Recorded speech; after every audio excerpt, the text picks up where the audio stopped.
जोड़ना से online classes में आप लोगों का हार्दिक स्वागत है, अभिनंदन। हम लोगों ने वो पिछले वीडियो के अंदर यूक्लिड विभाजन एल्गोरिथम करने के कुछ अनुप्रयोग उसके सीखे थे और अब उससे आगे चलते हैं। तो सबसे पहले है अंकगणितीय आधारभूत करने, यानी अंकगणितीय आधारभूत करने क्या है? तो प्रत्येक भाज्य संख्या को अभाज्य संख्याओं के एक गुणनफल के रूप में व्यक्त किया जा सकता है और तथा ये गुणनफल अभाज्य गुणनफलों के आने वाले क्रम के बिना अद्वितीय होता है। यानी कोई भी भाज्य संख्या होती है, मान लो भाज्य संख्या 10 है और वो भाज्य संख्या होती है अभाज्य संख्याओं के एक गुणनफल। यदि 10 का अभाज्य गुणनफल करते हैं तो 2 × 5 आता है, तो उसका अभाज्य संख्याओं का एक गुणनफल के रूप यानी 2 × 5 के रूप में लिखा जा सकता है। और तथा ये गुणनफल होते हैं वो हम लोगों को अभाज्य गुणनफलों के आने वाले क्रम के बिना अद्वितीय।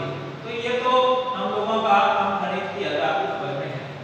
अब देखिए प्रश्नावली 1.2 का पहला सवाल है, निम्नलिखित संख्याओं को अभाज्य गुणनफलों के गुणनफल के रूप में व्यक्त कीजिए। अब हमारे पास जो संख्या है वो 140 है। अब हमें विभाज्यता के जब नियम ध्यान में होंगे तब हम सवाल को आसानी से कर पाएंगे। यदि विभाज्यता के नियम हमें ध्यान में नहीं है तो हमारे को थोड़ी समस्या हो सकती है। इसलिए हम लोगों ने छोटी कक्षा में भी विभाज्यता का नियम देखे थे, तो उससे क्या है कि हमें जल्दी पता लग जाएगा कि इसके अंदर भाग किस है वो अभाज्य संख्या का रहेगा। तो देखिए यहाँ 140 है और इसके इकाई का शून्य है।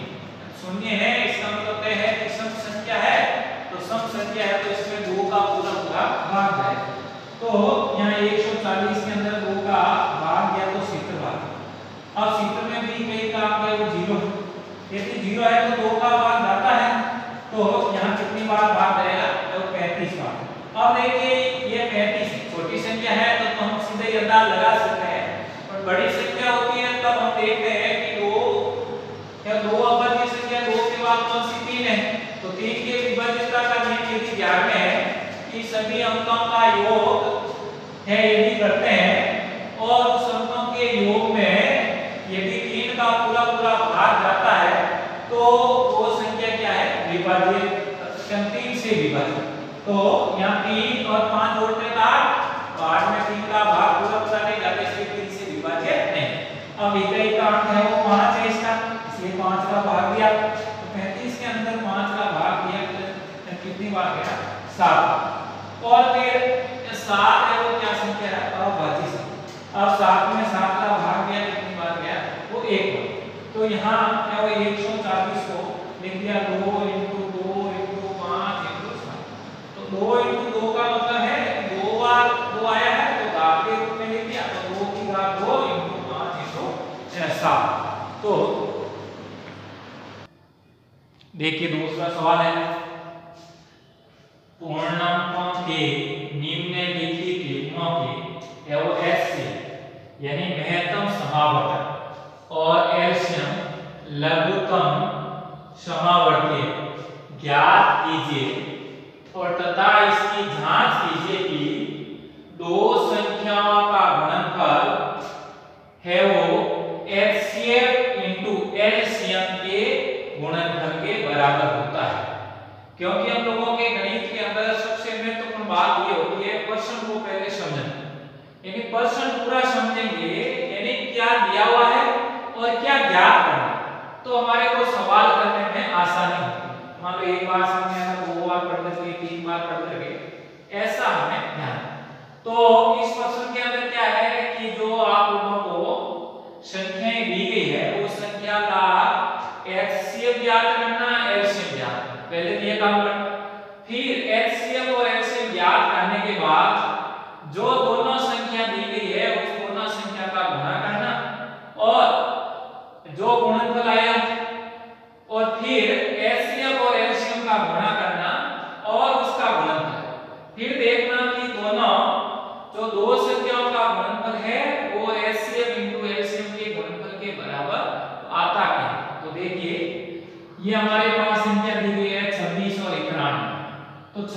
है तो इकाई का अंक सम संख्या है, इसलिए 2 का भाग जाएगा।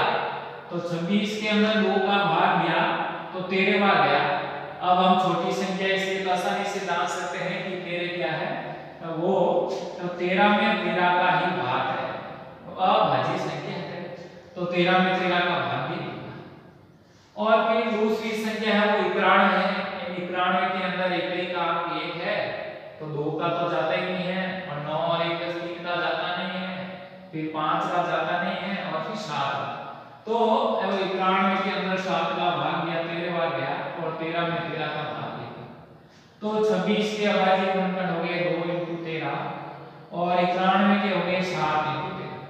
अब महत्व समावर्तक के अंदर ये होता है HCF के अंदर, जो आपको संख्याएं दी गई है, जैसे यहाँ 2 संख्याएं दी गई, आगे 3 संख्या वाला भी होता, तो 2 संख्या दी गई है, दोनों संख्या में जो कॉमन आता है वो संख्या लेनी। तो यहाँ तो केवल है वो 13 और 13 वो एक संख्या आ गई है, तो इसका महत्तम समावर्ती कितना हो गया 13। अब मान लो या ज्यादा संख्या होती और समान संख्या होती तो सब संख्या लेकर के फिर गुणा करते, जो गुणनफल होता था वो उसका महत्तम समावर्तक होता था। अब लघुत्तम समावर्ती के अंदर यह है कि जो संख्या हमारी यानी कॉमन आ रही है उसको तो है वो एक बार लिखना, ये 13 आया है तो 13 एक बार। अब दोनों संख्या में कोई कॉमन नहीं है तो सारे जो अभाज्य गुणनखंड है वो लिख देते हैं, तो 2 × 7, तो 2 × 7 × 13 से गुणा किया तो गुणनफल आया वो 182 है। और अब आगे क्वेश्चन यहां तक तो हमने कर लिया, अब क्या जांच करना है, तो जांच करते हैं। तो 2 संख्याओं का गुणनफल, 2 संख्या हमारे पास कौन सी है 26 और 91, तो 26 को 91 से गुणा किया तो 2366 बराबर। अब दूसरा क्या लिखा है HCF × LCM, तो HCF कितना आया हमारा 13 और LCM कितना आया वो आया वो 182। अब 13 को 182 से गुणा किया तो 2366। अब देखिए 2 संख्याओं का गुणनफल भी 2366 और HCF × LCM का गुणनफल भी 2366, तो हम लोगों को ज्ञात हो गया कि दोनों संख्याओं का गुणनफल है वो HCF × LCM के गुणनफल के बराबर होता है। ये एक हमने नई चीज है वो सीखी है इस क्वेश्चन के अंदर हम लोगों ने। तीसरा सवाल देखिए, तीसरा सवाल है कि अभाज्य गुणनखंड विधि द्वारा निम्नलिखित पूर्णांकों के HCF और LCM दिया। हमने वहां जो पिछले प्रश्न में थे उसमें 2 संख्याएं थी, यहाँ 3 संख्याएं हैं, तो 3 संख्याओं को पहले तो हम लोगों की विधि वही है अभाज्य गुणनखंड। तो इन 12 का अभाज्य गुणनखंड किया, 2 का भाग दिया 12 में तो 6 बार, 6 में फिर 2 का भाग जाना है तो 3 बार, और फिर 3 में 3 का भाग गया तो वो 1 बार। अब इसी प्रकार 15 है, 15 विषम संख्या है इसलिए 2 का भाग तो जाएगा नहीं, तो यहाँ 3 का भाग जा रहा है, तो 15 के अंदर 3 का भाग तो 5 बार गया, और 5 में 5 का भाग गया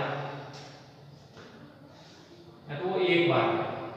अब यहाँ 21 आ रहा है, तो 21 भी विषम संख्या है इसलिए 2 का तो जाएगा नहीं, 3 का दिया तो 21 के अंदर 3 का भाग गया तो 7 बार, फिर 7 में 7 का भाग दिया तो वो 1 बार।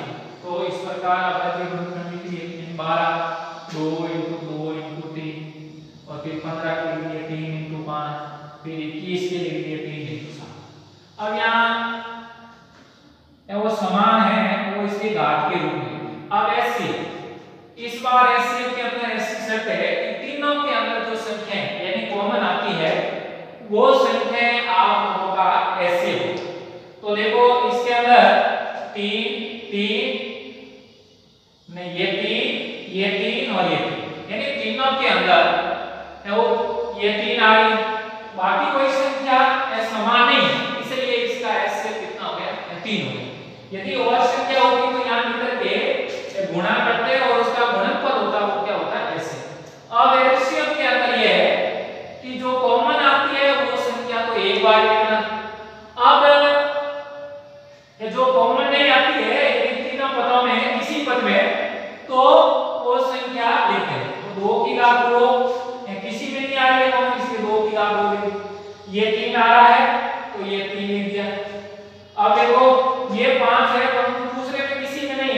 इसलिए ये 5 लिख दिया और फिर 7। तो यानी कोई भी संख्या है वो बचनी नहीं चाहिए, यानी बचने का जो कॉमन आ रही है उसको तो एक बार लिखना, शेष में कोई है वो बचनी नहीं चाहिए। तो अब इसका गुणा करते हैं,